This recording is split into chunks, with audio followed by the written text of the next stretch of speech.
Role of police.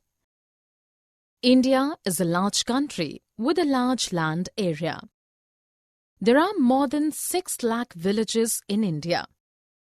It is not easy to provide all the basic necessities like water, electricity and roads to all these villages. To keep the villages on track, it is important to maintain law and order in villages and keep a record of its land and revenue.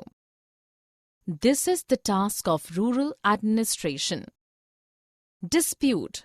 Police station. In case of a dispute in an area, people go to the police station. A particular police station works for a particular area, and all people living in that area are to report any crime, theft, accident or injury, etc. in their own police station. In a dispute, when a person files a report in the police station, it is called First Information Report or FIR.